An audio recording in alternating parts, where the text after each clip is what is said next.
একটি কঠিন প্রশ্ন করি, আপনার বিজনেস আজ থেকে 5 বছর পর কি একইভাবে চলবে, নাকি ব্র্যান্ড ভ্যালু কয়েক গুণ বেড়ে যাবে? বেশিরভাগ বিজনেস ওনাররা খুবই কমন একটা ভুল করে, তারা শুধুমাত্র আজকের সেল নিয়ে বিজি থাকে, কিন্তু একটা ব্যবসার অ্যাসিড আগামী 5 বছর পর কি হবে সেটা না কিন্তু তারা ভাবে না। একটি স্ট্রং বিজনেস তৈরি করতে মূলত 4টা ভিত্তি দরকার। নাম্বার 1, ব্র্যান্ড মেমোরি, অর্থাৎ আপনার ব্র্যান্ডের নামটা শুনে মানুষের মনে প্রথমে কোন চিন্তাটা আসে? কারণ বাজারে হাজারটা প্রোডাক্ট আছে, কাস্টমার সেই ব্র্যান্ড থেকেই প্রোডাক্ট নিবে যেটা সে আগে থেকে চিনে বা মনে রাখে। দ্বিতীয় হচ্ছে কাস্টমার অ্যাসেট। কাস্টমার কি আপনি নতুন করে বারবার খুঁজতেছেন, নাকি একই কাস্টমার আপনি বারবার রিপিট পাচ্ছেন?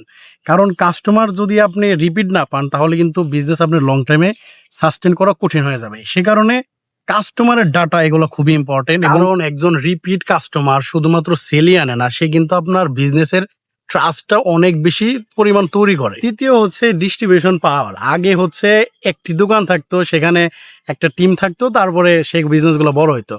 কিন্তু এখন অনলাইনের জগতে গুগলে ভিজিবিলিটি দরকার, সোশ্যাল মিডিয়াতে কন্টেন্ট ভালো স্ট্রং হওয়া দরকার, পিআর দরকার, এবং কাস্টমার ট্রাস্টেরও খুব দরকার। যে ব্র্যান্ড যত মানুষের সামনে যায় সেই ব্র্যান্ডটা কিন্তু তত ট্রাস্ট তৈরি করে। এবং সর্বশেষ হচ্ছে বিজনেস সিস্টেম, অর্থাৎ আপনি যদি বিজনেসে 1 মাস না থাকেন তাহলে কি আপনার বিজনেস চলবে? ভালো একটা টিম আছে?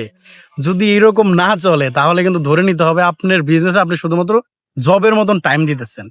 সো এইরকম একটা টিম তৈরি করতে হবে যারা হচ্ছে আপনার অপরিবর্তিতে আপনার বিজনেসটারে নেক্সট লেভেলে নিয়ে যেতে পারবে। আজ আপনি শুধুমাত্র সেল নিয়ে কাজ করতেছেন বা সেল আনতেছেন, নাকি এমন একটা ব্র্যান্ড তৈরি করতেছেন যেটা আগামী 5 বছর রানিং থাকবে? কারণ সেলস হচ্ছে আপনার সফলতা দেখা যায়, কিন্তু অ্যাসিড হচ্ছে আপনার ভবিষ্যৎ বিজনেসটা কোন স্টেপে যাবে সেটা কিন্তু খুব ভালো মতন বোঝা যায়। তাই নিজেকে প্রশ্ন করুন, আসলে আপনি কোনটার উপরে বেশি ফোকাস দিচ্ছেন। সো আপনার কাছে সবচেয়ে বড় বিজনেসের অ্যাসিড কোনটা মনে হয় সেটা কমেন্টে জানাতে পারেন। ধন্যবাদ।